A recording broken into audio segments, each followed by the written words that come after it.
Listen to the Age of Fission radio show with your host, Lonnie Clark.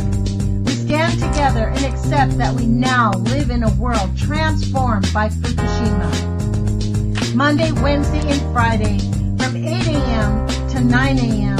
Pacific Standard Time here on UCY.TV radio. We relentlessly engage every ear that listens.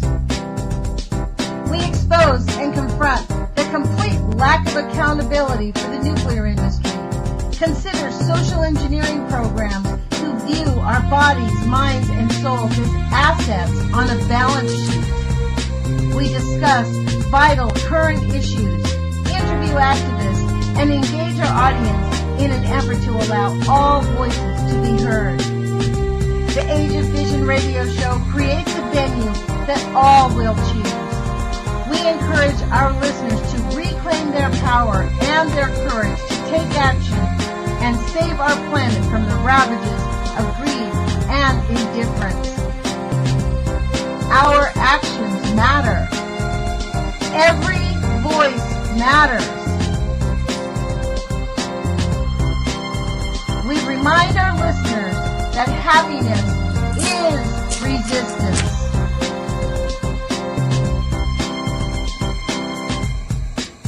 Love is greater than fear.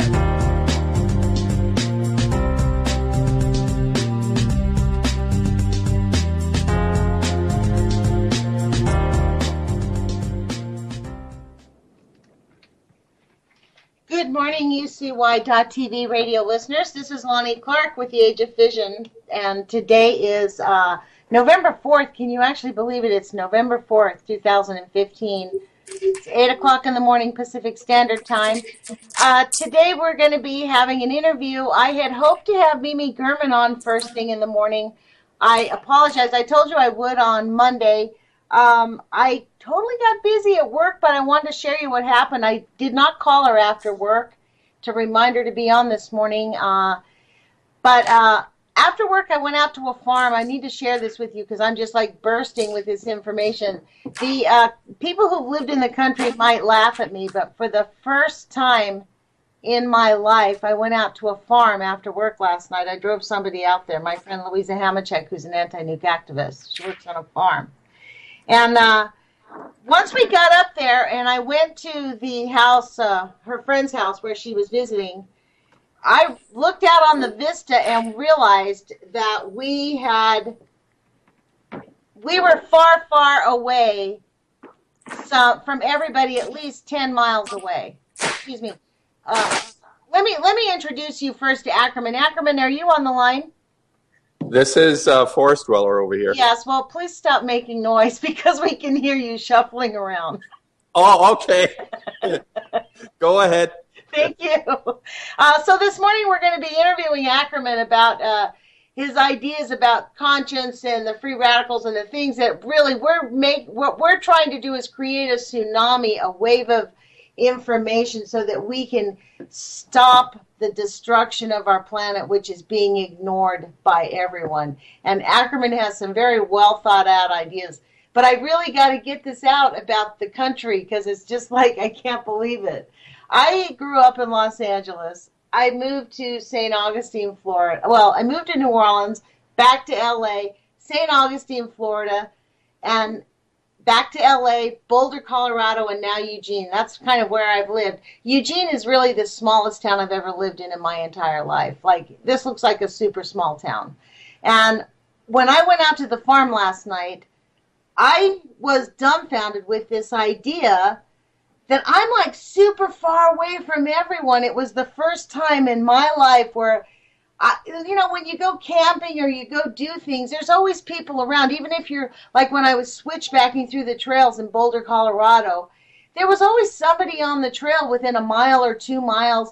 But where I was out on this farm, there was nobody far away.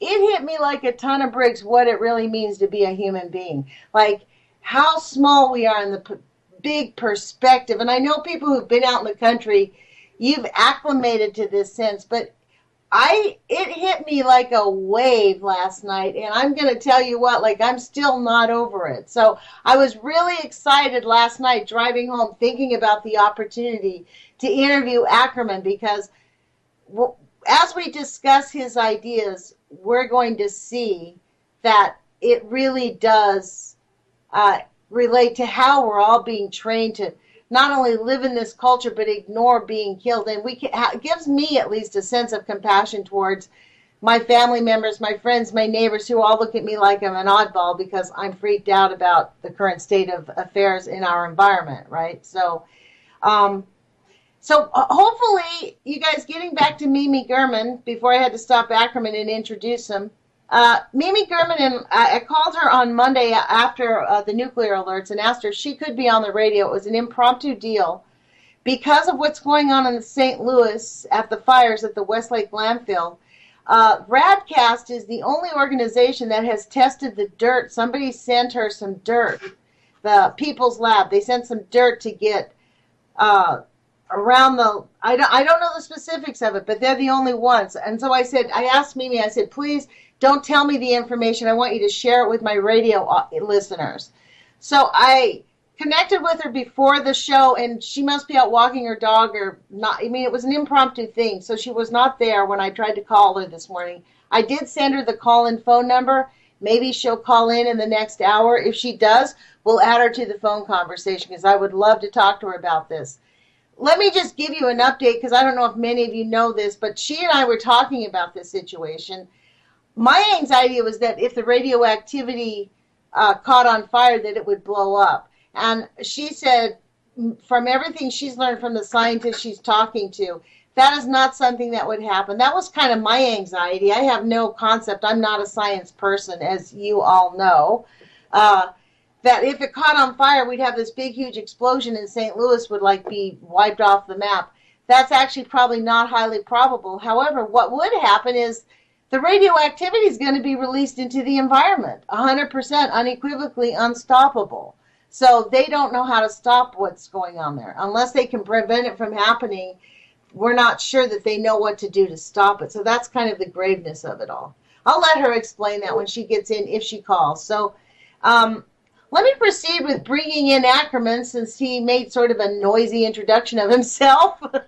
So Ackerman, welcome to the show once again. I'm really grateful that you continue to, and thank you for the name of the Age of Fission, because what we're going to talk about is why this is important, because especially because we live in the Age of Fission, right?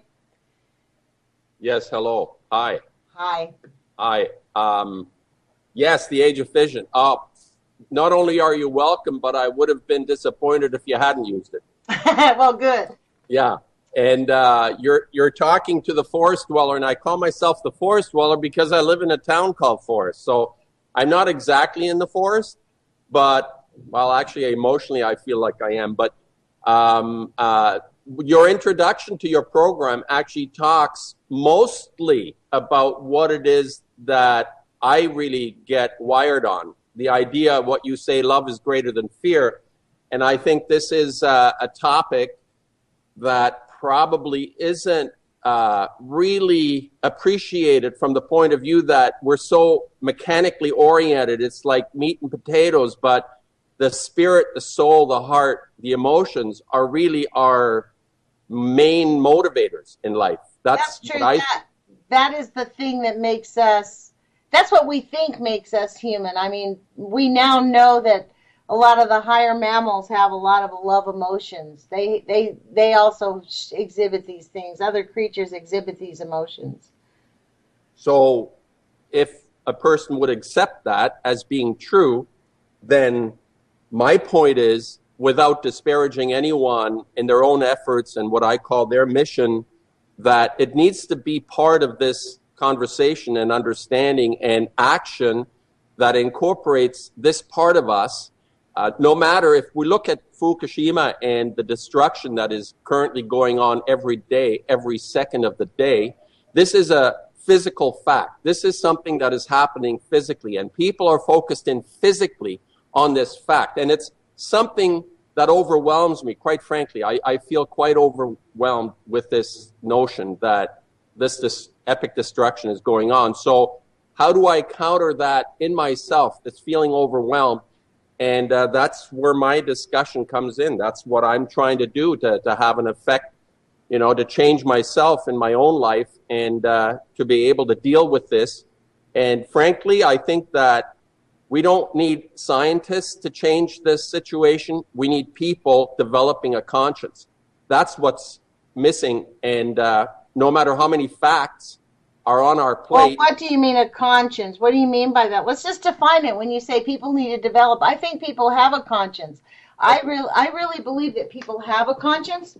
However, they are not acting on their conscience for one reason. There's a variety of reasons that we've been socially programmed to claim. Each of us have taken a ticket.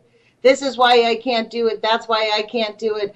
I can't be this. I can't do that. I mean, I would say at least the people I come in contact with, they find reasons why they can't do things instead of discovering what they can do.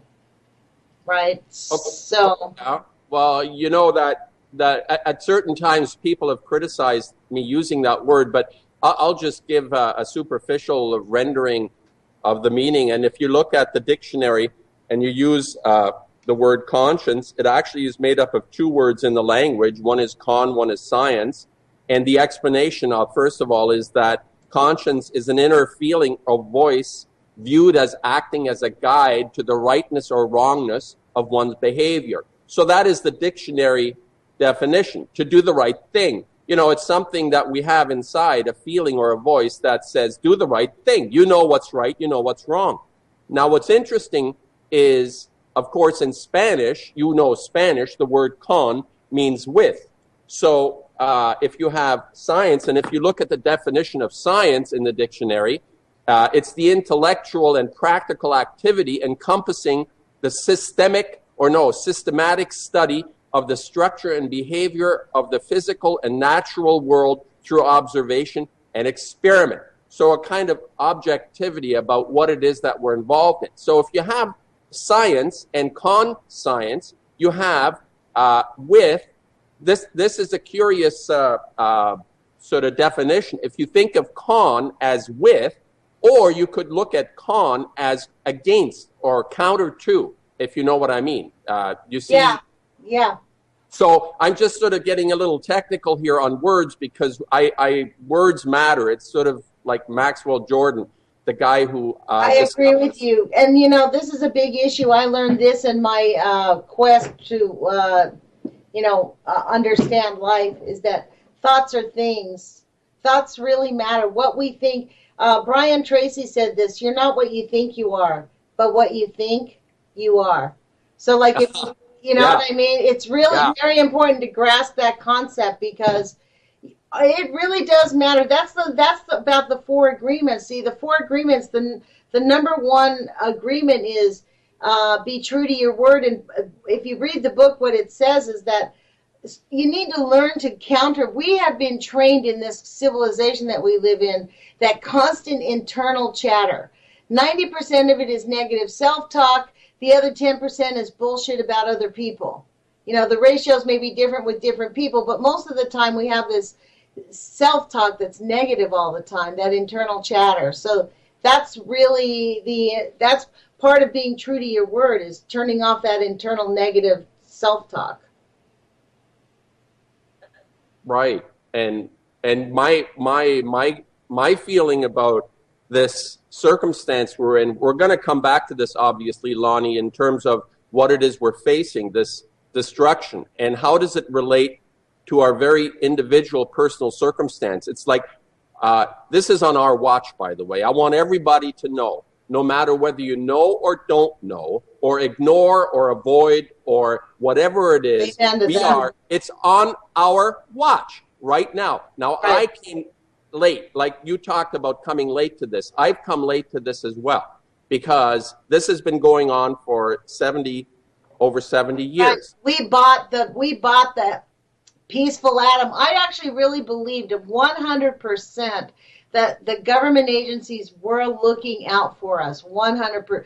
Like the NRC, when I first came into this, I did not understand, or the IAEA, Their charter, their actual charter, it's written down. Their language is very clear. The first part of the sentence is to promote the use of peaceful nuclear energy. The second part is to protect the public health and safety. Well, guess what? You cannot do those two things at once, because once science started testing, real science, conscience, you're talking about conscience, right? The real scientists, Dr. Goffman, Linus Pauling, Arthur Tamplin, their scientific studies have not been disavowed. They have not been disproven. They proved unequivocally there is no safe level of radiation. It is harmful.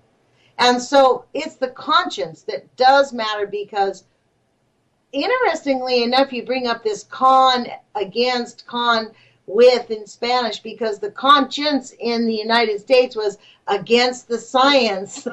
Yes. That was yes. them working on their conscience. They were going against the science. Right. Look at the word, and there's an answer within the word. So if you use the English interpretation of con as in con man against, you don't want science involved in conscience. But if you look at the Spanish version, which is with science, meaning the best, that would be my interpretation, that science in its highest form to determine some kind of objectivity about, if that's even possible, about the world, the reality that we're in, that of course would be a high achievement, to be with science in the best sort of sense. But I prefer the English version, which is leave science out of this and go to the heart, go to the feeling, go to the essence of our being that is not the physical world. Well, I think that's the meaning of the conscience, right? Like, even if it is meaning against science, it really means you go with the intuitive, like with what you know to be right. Yeah, like, I think, yes. That's really what it's about. It's like, we definitely know what's the right thing. And you can see it in the faces of these people working in the nuclear industry. They understand they're being a little bit shifty and crafty, and they have this attitude. They really do have the attitude, as Dr. Alvin, what was his name, Weinberg said, they have the attitude of being a nuclear priesthood. They have the attitude of like, oh, well, we know what we're doing, you little people who don't understand science, right? The question for me, Lonnie, would be, at which point is it a pathology that, okay, if you're looking, the examples you're giving about scientists who are willing to kiss off on everything, that becomes a pathology. They know, but refuse to accept the reality. This is not science. This is a pathology. And this is what you're talking about, the priesthood, that is a priesthood that is pathological. They're Dr. Alvin Weinberg, who worked in the Manhattan Project, gave in 1972, I read this on my YouTube channel, Nuts for Art, and it basically said, he wrote an article called The Safety of Nuclear Power. He was a nuclear proponent. And he basically said, we have the world has now entered into a Faustian agreement because we have now created a nuclear priesthood, because we have created a waste byproduct that must be maintained by the people who understand it. We need the nuclear scientists. We must have them. We cannot do without these people. And they must take care of this stuff. This is the outrage of like what's going on when Donna Gilmore discovered down in San Onofre, the United States, our nuclear priesthood is totally screwing us. Our casts in the United States are only a half an inch thick, whereas other countries, in, like in Europe, they put them in 18-inch casts, 18 to 25-inch thick casts. In the United States, we use a cast that's only a half an inch thick, or 3/8 of an inch thick, and we actually we know for a fact that they start cracking in 20 years. So our nuclear priesthood has let us down. I mean, here in the United States, at least in Europe, they're making an effort to do something of conscience. Get it? It's still their conscience. You are so right about this issue. It is really a matter of conscience. And it's also the thing that makes people not act on their conscience. That's the other part of it. I mean, what do you think that keeps people from acting on their conscience, Ackerman? Like, what do you think that that makes the average citizen that you talk to go, yeah, Fukushima's really bad, but man, those chemtrails. Or like the GMO labeling. Like, people don't understand what this really means, the significance of this. My explanation for that? What? Yeah. My? Yeah. Number one, lack of spirit.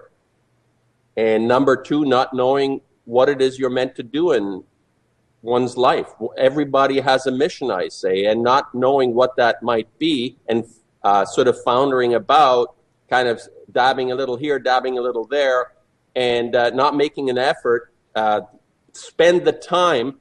It's like, if I use myself as an example, I mean, when I was in my early teens, I started to draw, and then my parents, actually, you know, they wanted me to be a priest. They sent me to the Knights of Columbus, and they had this weird, crappy ritual where they bullied me, and I said, that's not for me, so I decided that's not my life. I can't belong to a club that would have me as a member, kind of feeling. Yeah. And I think what happened there, probably negative reinforcement shoved me into this feeling of, I want to do this thing. I want to make drawings, and I want to make paintings, and I didn't know whether this is the right thing for me, but I just stuck with it, and I chose right. It's better to be a painter than a priest, I guess. But you asked me, why are we facing this monumental challenge and this horrible reality? And that is, there's a lack of spirit in the population everywhere. I don't care what country, what color, what race. The lack of spirit. And the other part is not living our calling, our mission. So, yeah, you know what, Ackerman, I'm going to call you on that. That's a really hard thing to say, not living your mission, because honestly, as a child abuse survivor, do you know what my mission was? Was to, like, not hate life. That was my mission. You know what I mean? Like, you know how many people, I mean, this, no offense, but this comes up with your white male privilege. I mean, when there's a conversation with Black Lives Matters and going on in this country anyways about white male privilege, it's really real. Like, people do not comprehend. Oh, wow, guess what? I'm going to stop this. I'm going to call in to, it looks like Mimi's trying to call in. So hold on just 1 second, okay? Okay. Good morning. You're on the air with Lonnie Clark and the Age of Fission radio show. Hi. This is Mimi. I'm so happy you called in. I'm on the, please join the conversation. I told you I was going to interview Ackerman, and so I'm glad he's going to stay on the phone, but I'm really grateful that you called in, because you made a comment on my Facebook page that I called you up a couple days ago, and I really thank you for calling in. So how are you first? Let me ask you that. How are you? I'm good. I've been taking care of my dog. She's a little bit sick today, and we have a vet appointment this morning, but not right now. So that's why I am so late to the game, and I'm so sorry to interrupt the conversation. No, please, it's okay. We're talking about social engineering and the conscience. Ackerman's whole thing is people have lost their conscience. This is why they're not acting on their conscience. So, you know, on our show, on the Age of Fission radio show, we talk about the nuclear looking at the nuclear industry. You have to actually talk about the social engineering and the whole process of what keeps people from stopping this nuclear monster and the lies and holding them accountable. So that's always part of our conversation here on the Age of Fission radio show. But all right. The reason I asked you to call in is because you made a comment on my Facebook page. I have a GoFundMe page that is asking for, it says a gamma spectrometer for radcast.org. That is your organization. It is an absolutely great website, by the way. We were talking about it this morning, Ackerman and I, before the radio show. We started poking around on it. It's really great. But one of the things that we've done is Radcast has some type of a monitor that can monitor the dirt, right, and different types of soils. But what we're trying to do on the GoFundMe page is get a gamma spectrometer that will measure the levels of radiation in the food, and they basically have what's considered like a people's lab. There aren't very many labs in the country that will test for radiation or can test because they're corporately owned, so they can't give you actual information. So why don't you explain what we're doing with the gamma spectrometer, because I'd like you to talk about that. And then afterwards, maybe you can move into what you've done with the Westlake landfill, because she left a message on my Facebook page that said, we're the only lab that's testing the dirt from the Westlake landfill, which I think many of us are very concerned about. Well, let me start from the beginning. So RADCAST does have a gamma spectrometer. We have the cheapest gamma spectrometer that you can get. It still works, but being that it's the bottom of the line, it could be a lot more sensitive if we got the next level up, which is what we'd like to get. We already have $2,000, $1,000 offered by one person I know, and another $1,000 offered by another person. It's only two people, and we need more money in order to get this gamma spectrometer. It's like $5,800, right? Right. So it's a total of $5,800, and we have $2,000, and well, I know and we need. The GoFundMe page has gathered about $200 so far. So. Well, that's something. Yes. So when we get the next level of gamma spectrometer, we will be able to have a more sensitive lab than what we have right now, which would be very helpful. What we do is we do testing for free for people. We test seaweed from people on the coast of the West Coast, from California into BC. And we also test soil samples along the West Coast. We've done many soil samples from Seattle, Portland, different parts of Oregon, and we have baselines now on what the soil is looking like. For the most part, we need to do more testing, but I'm a little bit hesitant to continue doing testing there on the West Coast until we get a better lab. In the meantime, Westlake landfill has happened. There's a fire on one side of one landfill, and it is just about to touch the other landfill, which is a radioactive nuclear dump, and filled with uranium and radium and thorium and things that are killing the people over there right now. The cancer maps are just incredible. They're just full of dots of how many people have brain cancer, and there's a really rare cancer. It's so rare that it's almost unheard of, and it's appendix cancer. And they have so much appendix cancer over there that there's a map of appendix cancer. And so, also, they have genetic problems. Like I heard a woman on Libby Halevi's show say all three of her children were born with issues, maybe not birth defects, I forget the term, but they had disabilities.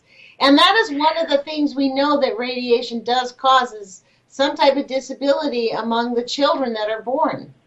We know it causes any kind of genetic defect that can occur, from not being able to be born because the fetus will abort, or, all the way through not having parts, body parts, or being born with cancers. That has occurred as well. So babies are being born with cancers. In fact, there was a Fukushima sailor, U.S. sailor, who was affected by Fukushima when the ship went over there after Fukushima happened, and they concurrently, they got pregnant and had a baby, and the baby was born with cancer.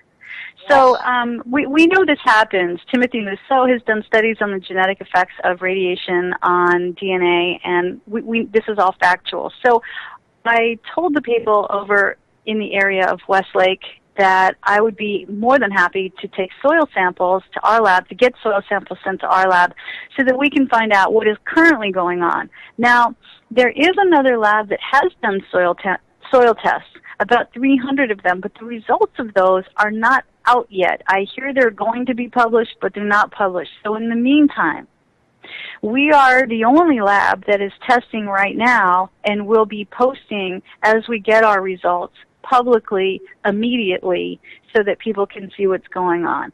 As of today, we've only done 3 samples. It takes these samples take hours to do. They take like a day each to do. We have 3 samples done.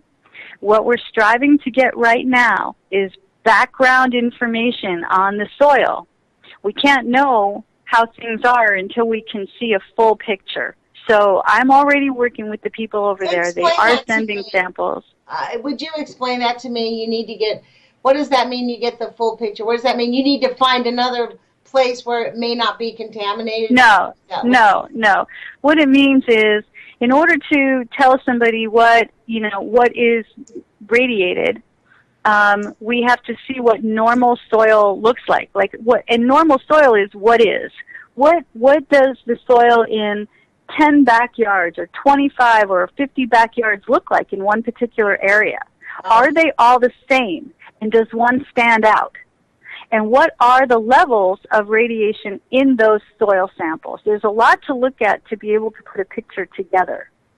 When we're dealing with subtlety. This is why you're so valuable, Mimi. Honestly, thank you for calling in. This is why you're so valuable, because I feel like I reflect just kind of the average American picking up like this awareness that we are really under siege by this. And for me, I come into it with a lot of anxiety and misconception about how the science works. So I really appreciate you coming on regularly and updating us, because as you can tell by my questions, I kind of don't have a clue on what I'm talking about. One of the things you explained to me the other day is that this place is not going to blow up. It probably won't blow up if the fire gets to the gas, right? Right. But what it will do is burn. And when things burn, they smoke, and the smoke takes the radioactive particles, the radionuclides that are in the soil in the landfill, and they aerosolize them. They put them in the air, and it goes up into the air, and wherever the wind blows, those then come back down. And in the process, if people are in the perfect place at the perfect time, they will breathe those particles in, and they will then have, whatever it is, whether it's, any form of uranium inside their body. And we don't live like that. We can't live like that. We'll get cancers from that. And that's what we're seeing over there right now. This is why there are cancers. This stuff does not sit very nicely and neatly in one place when it's on soil. It blows. Wow. Well, I'll tell you what I am going to do. I'm going to put on, I always mirror this. I have a playlist on my YouTube channel, Nuts for Art. And I will also go in on the UCY TV YouTube station when they post it up on their YouTube channel. And I'll put the gamma spectrometer, the link to the gamma spectrometer in both those places. Because really, as far as I'm concerned, if we just had, so you're telling me we have $2,000. So we really need another $3,000 or almost $4,000. It's $800. Yeah, we need another $4,000. Yeah, basically, $5,800 really. That's the issue. But I was thinking, even if we just get 100 people to donate $50, that's a lot of money. You know what I mean? We just need. That is. And there's how many people in the Northwest, or people in Idaho, or people in, I don't know, anywhere that's going to be downwind, of where we're at right now. I think it's very important, just like with the landfill testing that you're having.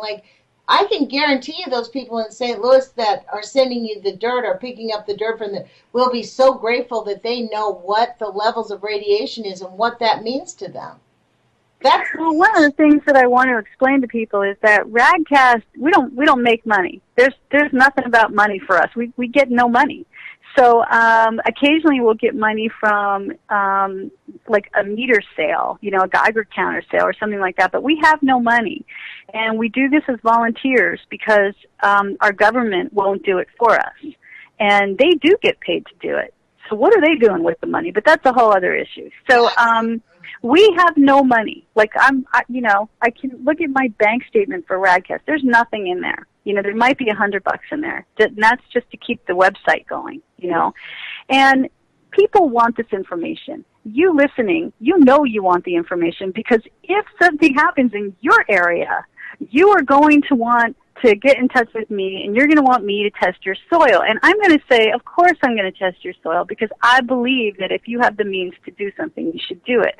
And I'm going to put that back on the people. If you have the means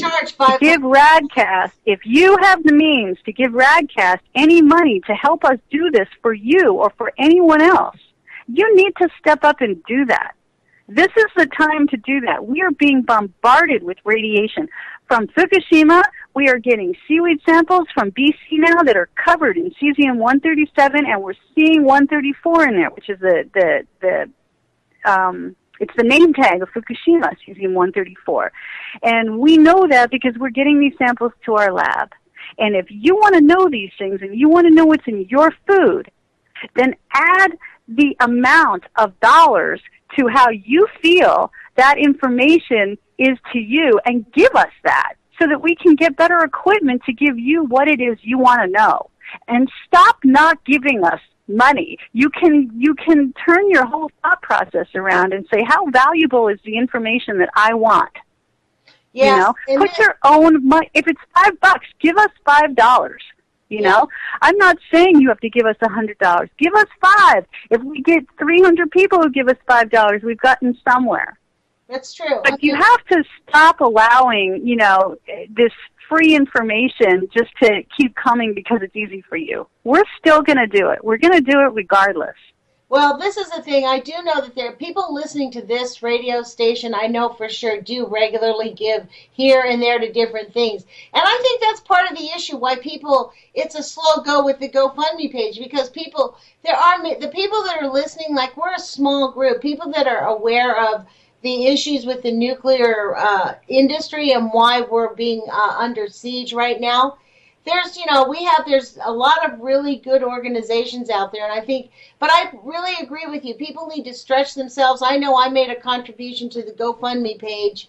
A friend of mine did. Another person, connected with me and said, hey, we're sending money to this page.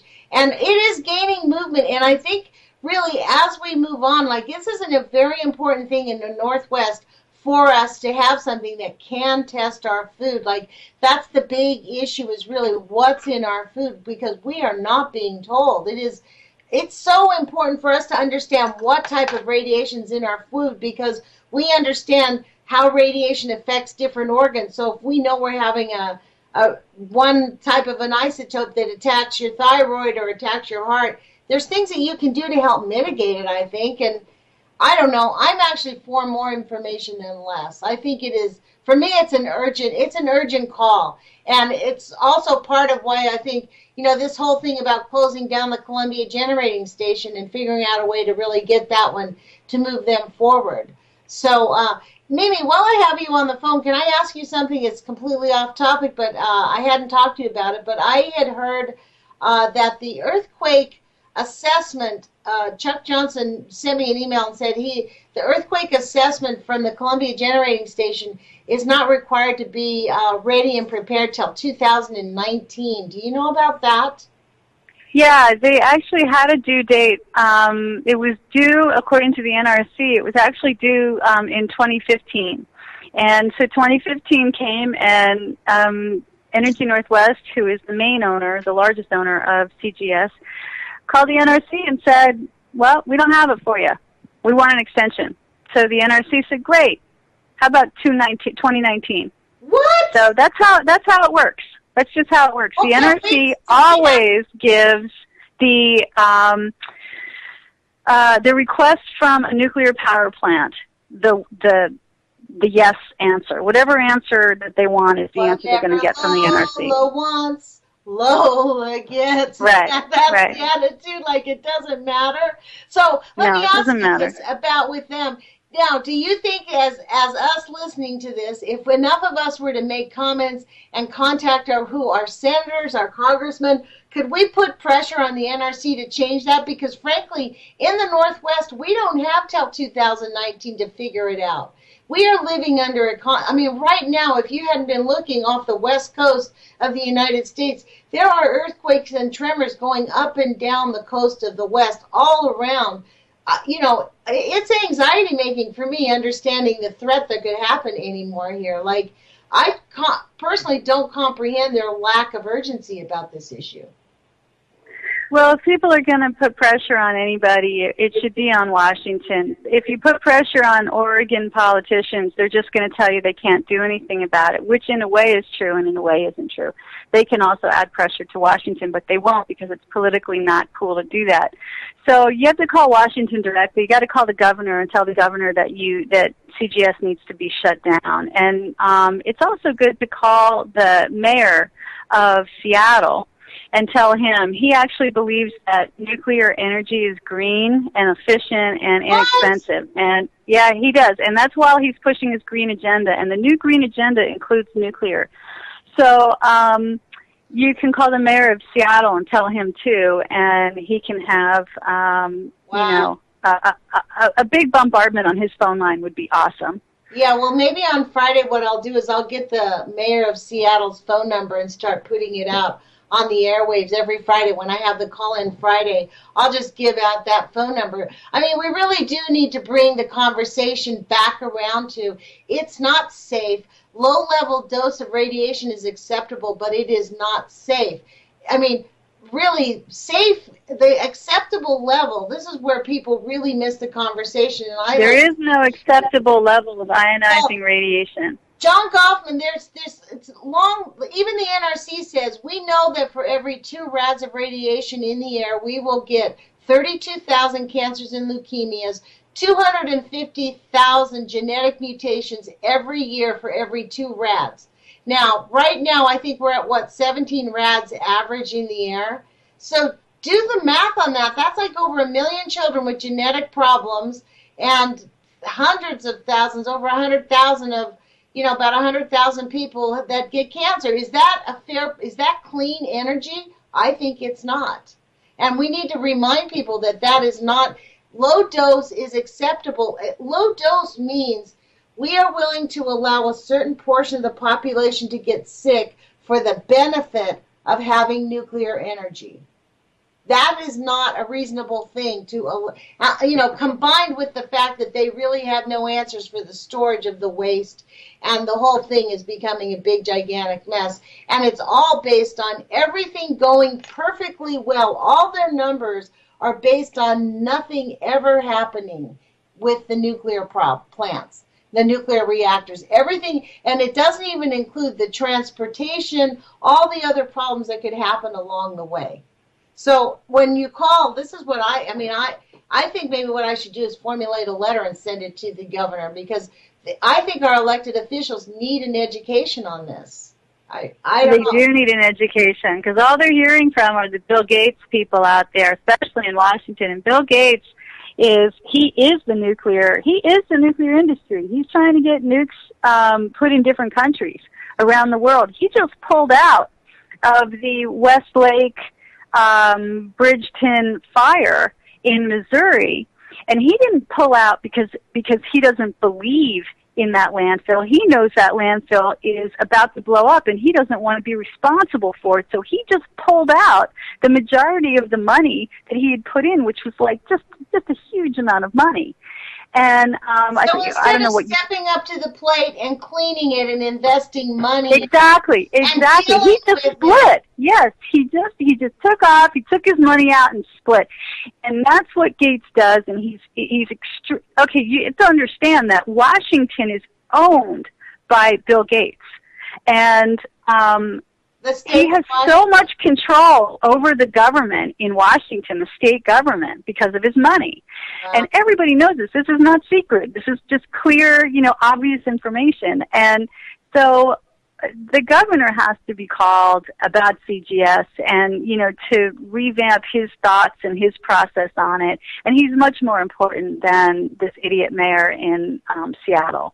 Yeah, well, okay, so those are two places, the governor and the mayor of Seattle. Mm-hmm. And I think it's very important for us to remind these elected officials that low dose does not mean no harm to the public. It means it's an exchange for the risk. The benefit is worth the risk, and we disagree with the risk benefit assessment. That's not really, I personally am not willing to allow 1 million children every year to get genetic defects or 100,000 cancers every year so that we can have 4% nuclear energy in the Northwest. That's not right. it. I mean, that's the whole thing. So what were you both talking about before I called in? So Ackerman, you want to share your idea here? Thomas? Hello? Hi, Tom. Yeah. So maybe just ask, what were we talking about? We were talking about the conscience. We were talking about how it's very important for people to work on conscience, and that word con and science, against science. I made this observation. He was talking about it, and I said, well, he was saying how the con is against and science, and what we really need to do is act on our conscience and do the right thing. Ms. Gurman, hi. Yes. This is Thomas Ackerman. Great to meet you on this radio show. I just want to say that I really appreciate what you're doing, and your website is fabulous, and I love the fact that the young people are getting involved. Bronwyn Dela Cruz is doing a report to the Canadian government, upstaging them and showing them how they've been negligent on reporting on the contamination. I think that's fabulous. The young people are getting involved. Isn't it great? And all she did was she took the Geiger counter and went into a store and said, "Look, this works. This is what needs to happen." Yes, she's brilliant. I wonder what if there are going to be consequences. You know, when you stick your neck out like that on an industry that's probably the biggest and richest industry ever in the history of all humanity, there's going to be blowback. I think that takes courage. I want to say it takes courage. Mm-hmm. Yes, it does. Now, I have a question for you. I'm wondering, I'm a painter, I'm an artist. I don't come at this from a technical point of view. I come at it from an emotional point of view. And I was just wondering, what is it that got you motivated to be active in this in this cause? And do you think it's the biggest, most pressing, urgent challenge that all of humanity faces at this point? What got me interested in it is that I lived in Philadelphia when 3 Mile Island happened, and I was a teenager. And I asked my father why I didn't know anything about nuclear power. And I probably had never even heard of it, for all I remember. And I said, why do we have an energy source that when it goes wrong, people have to evacuate and it can kill us? And I've never heard a good answer. I've never heard an answer. I've always been one for wanting an answer for anything. I'm very, I just ask a lot of questions, and when an answer makes sense, I'll be satisfied. And I've had no answer regarding nuclear power that has ever made sense. So it got me interested, and then I went to an anti-nuclear demonstration soon after 3 Mile Island happened, and I saw Helen Caldicott speak, Dr. Caldicott, and said, wow, this is a real human being, and she has the opposite answer. She has every reason why nuclear power shouldn't exist. And I learned a lot from her as a teenager and just kind of kept going. I went to school in New York and fought the Shoreham nuclear power plant from getting started, and had my first arrest then, and realized, we have to fight. We have to fight for the things that are just wrong, and fight against the people who are only doing things to put money in their own pockets and who don't care about not only people, but any living thing, including the planet that we live on. So that was my motivating factor. That makes sense. And then I just then Fukushima happened, Chernobyl happened, Fukushima happened, and then I realized I was living downstream from Hanford. Wow. Well, this makes a lot of sense to me from the point of view of the way I come at this and trying to activate something. I hear your frustration in terms of you understand how important this is. There is, as far as I'm concerned, there is nothing more important than getting this off the planet, under control and off the planet. And Lonnie and I are in conversations, and I think what you just explained is what I'm trying to talk about to people, and through my work as well, through my paintings, is that you had a moment where this thing in you activated what I call conscience, and you couldn't, it's also your mission. It's what it is that you need to do. This is what I'm talking about. I think that's a brilliant story, what you just... It is about the mission. It's kind of like once you know what you know, and it's so terrible and so powerful, you can't, first of all, unknow it, and you also can't choose to do nothing. It's like the choice of doing nothing gets eradicated. And even if you go to find it, you're like, wait, I don't want to do anything anymore. You can't. You can try. But you'll always find yourself getting back up and fighting the same thing again because you just know. And I think that's what happens when there is truth that lives in you and in yourself. You just somehow, at least from my perspective as an activist, you can't negate it and try to do something else without continuing your own fight. It just seems like I've met people like this too who have tried to put it aside and they can't. Right. Well, it's that old adage, you don't know what you don't know until you know you don't know it.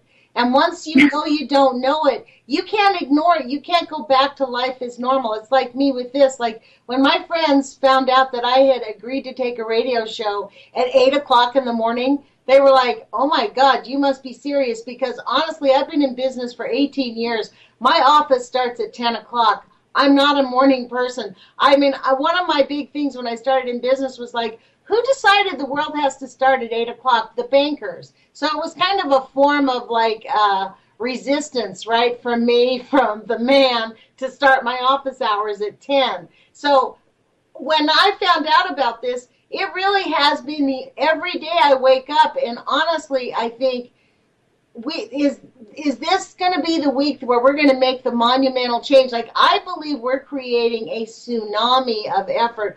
We're doing the back swelling now, and they haven't seen it. The nuclear industry has not seen this effort.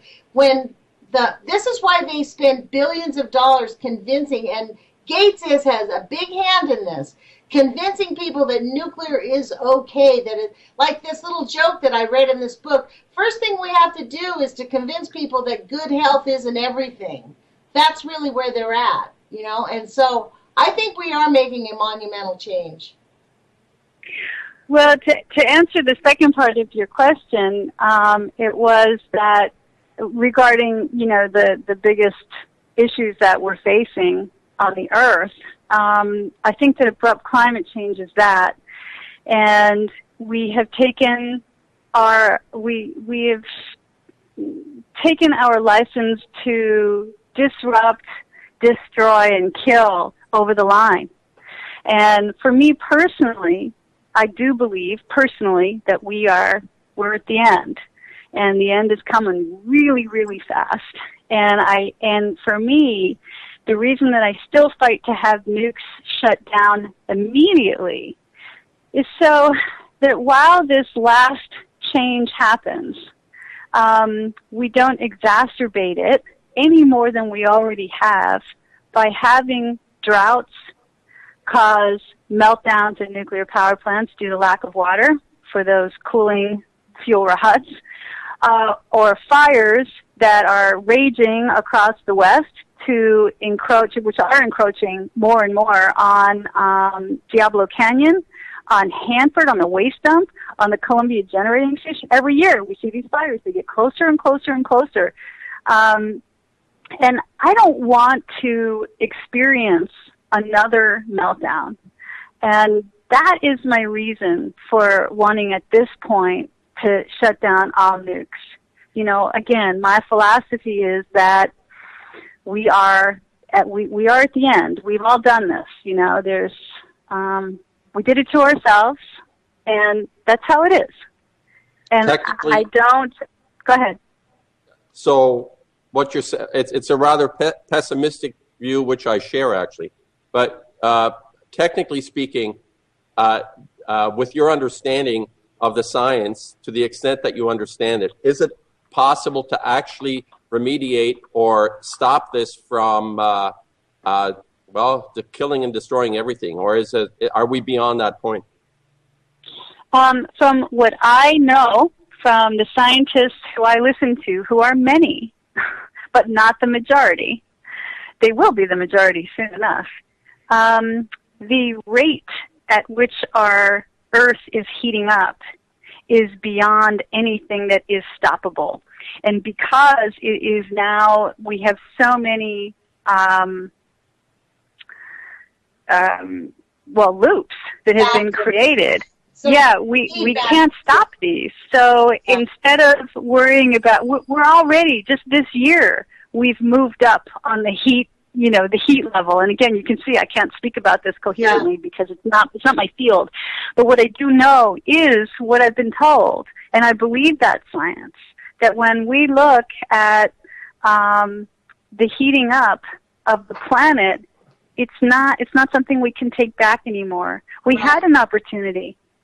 And I remember when we were given that opportunity in the 70s, and people didn't listen, and people didn't listen in the 80s. They didn't. And then we had no more opportunity, and that's where we are now.